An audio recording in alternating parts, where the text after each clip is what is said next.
Hello বন্ধুরা, আমি হলাম পিয়ালি আর আমার চ্যানেল পেটুক স্পেশালে তোমাদের সকলকে স্বাগত জানাই। আমি অনেক দিন পর তোমাদের জন্য দেখো নতুন রেসিপি নিয়ে হাজির হয়ে গেছি। আমি অনেক দিন কিছু কারণে কোনো ভিডিও ছাড়তে পারিনি, কিন্তু প্রত্যেক দিন চেষ্টা করেছি তোমাদের জন্য নানান রেসিপির রিলসের সাহায্যে তুলে ধরতে।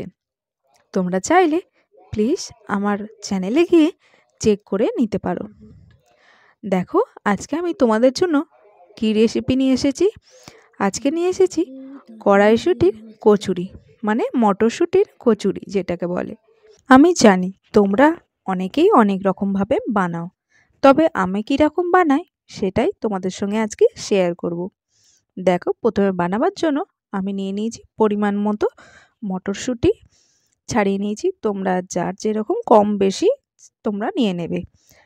তারপর দেখো আমি একটা জায়গার মধ্যে গরম জল করে রেখে জলটা গরম হওয়ার পর একটু পরিমাণে নুন দিয়ে মটরশুঁটিগুলো দিয়ে দেব। দিয়ে পুরোপুরি কিন্তু সিদ্ধ করলে হবে না, একদম হাফও পুরো সেদ্ধ করবে না, হাফের একটু কম সিদ্ধ করে নিয়ে ঢেকে রেখে দিতে হবে প্রায় 10 থেকে 15 মিনিট। সেই ঢেকে রেখে দিলে এটা অন্তরে পুরোপুরি ভালোভাবে সিদ্ধটা হয়ে যায়। তারপর দেখো আমি শুধু মটরশুঁটির কচুরি করলেই তো হবে না, তার সঙ্গে কিছু একটা চাই। তাই আমি সাইডে চাপিয়ে নিয়েছি আলুর দম। আলুর দম ছাড়া মটরশুঁটির কচুরি জমেই না। আর একটা জিনিসও জমে, যেটা হচ্ছে চিকেন কষা। চিকেন কষা হলে তো সব রকম রেসিপি চলে যায়। তো সেই কারণে আমি আলুর দম চাপিয়ে নিয়েছি। তারপর দেখো কড়াইশুঁটিটা ছেঁকে নিয়েছি একটা পাত্রের মধ্যে। দেখো কীরকম সিদ্ধ হয়ে গেছে। এইবার দেখো আমি মিক্সার গ্রাইন্ডে পেস্ট বানিয়ে নেব। তোমরা যে এই পেস্টটা বানাবে একদম ক্রিমের মতো পেস্টটা বানিয়ে ফেলতে হবে, নইলে কিন্তু হবে না। যখন এই পুরটা ভরে যখন বেলবো না, তখন কিন্তু খুব প্রবলেম হয়ে যাবে যদি গোটা গোটা থাকে। সেই কারণে পুরো ক্রিমের মতোই করে পিষে নিতে হবে। দেখো আমি এবার কি করেছি, একটা কড়াইয়ের মধ্যে তেল দিয়ে এই পেস্টটা দিয়ে দিলাম। শুধু পেস্ট তো বানালেই হবে না, সেই লুচির মধ্যে যে পুরটা ভরতে হবে সেই পুরটাই তো বানাতে হবে। এইখানেই তো আসল মেন কাজ। দেখো আমি তেলের মধ্যে হালকা নেড়ে চেড়ে নিয়ে দিয়ে দিলাম হাফ চামচ মতো লঙ্কা গুঁড়ো, আর দিয়ে দিলাম হাফ চামচ মতো জিরে আর ধনে গুঁড়ো। আমি মিক্স করেই রাখি, তোমরা যারা আমার ভিডিও দেখো তারা অবশ্যই জানবে। তো সেটাও দিয়ে দিলাম হাফ চামচ মতো, আর তারপর দিয়ে দিলাম হাফ চামচ মতো নুন, আর তারপর দিয়ে দিলাম 2 চামচ চিনি। দিয়ে বেশ ভালো করে নেড়ে চেড়ে ভালো করে কিন্তু পুরটা তৈরি করে নিতে হবে। বন্ধুরা তোমাদের বলে দিই, তোমরা যারা আমার এই ভিডিওটা ফেসবুক পেজ থেকে দেখছো তারা প্লিজ আমার ফেসবুক পেজটা ফলো করে রেখো। আর যারা ফলো করে রেখেছো আগের থাকতে তাদের অনেক অনেক থ্যাংক ইউ।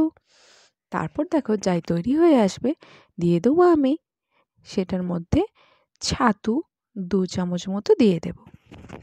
ছাতুটা দিয়ে ভালো করে নেড়ে চেড়ে নিতে হবে যতক্ষণ না একদম আট মতো আসে। খুব শক্তও কিন্তু করলে হবে না, আর খুব নরমও করলে হবে না। খুব শক্ত করলে কি হবে, এই জিনিসটা পুরটা যখন ভরবে বেলার সময়তে কিন্তু প্রবলেম হয়ে যাবে। আমি ওই যে আগেই বললাম এই পুরটা বানাবার কাছেই মেন কাজ। তারপর দেখো তৈরি হয়ে গেলে সামান্য পরিমাণে গরম মশলা দিয়ে নামিয়ে নেব আমি। দেখো কি সুন্দর তৈরি হয়ে গেছে আমার পুরটা। দেখো মটরশুঁটির কচুরি বানাবার জন্য আমি ময়দাটা আগের থাকতে মেখে রেখে দিয়েছিলাম 10-15 মিনিট। যেরকম করে লুচির জন্য ময়দা মাখে না, পুরো সেম টু সেমভাবে ঘি আর নুন দিয়ে মেখে রেখে দিয়েছিলাম। দেখো কিরম একটু নরম নরম হয়ে গেছে, খুব শক্তও না আর খুব নরমও না। দেখো এইবার এই মটরশুঁটির কচুরিটা বানাবার জন্য আমি ছোট ছোট ছোট ছোট করে, আর খুব বড়ও না কিন্তু, আমার সাইজগুলো দেখো গুচি কেটে নিয়েছি। এই গুচিটাকে গোল ঠুঙির মতো করে নিতে হবে, করে তার মধ্যে পুর ভরে মুড়ে ভালো করে কিন্তু মুড়তে হবে। এখানেও কিন্তু মেন কাজ। বেলার সময় যদি বেরিয়ে যায় তাহলে ব্যাস গেল তোমার মটরশুঁটির কচুরির মধ্যে থেকে পুরগুলো সব বেরিয়ে।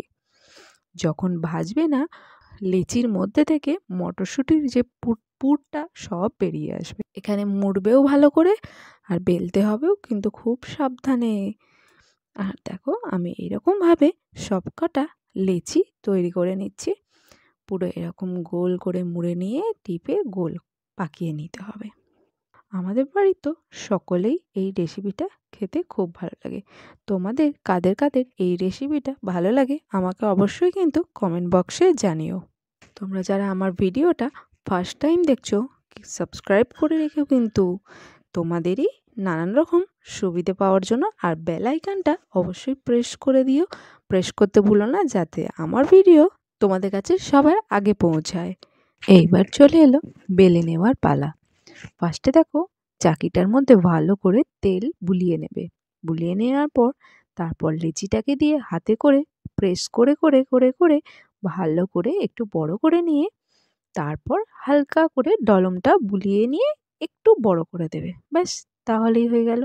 খুব বড় করারও দরকার নেই আর খুব ছোট করারও প্রয়োজন পড়বে না। দেখো আমি এইরকমভাবেই সব কটা কচুরি রেডি করে নেব।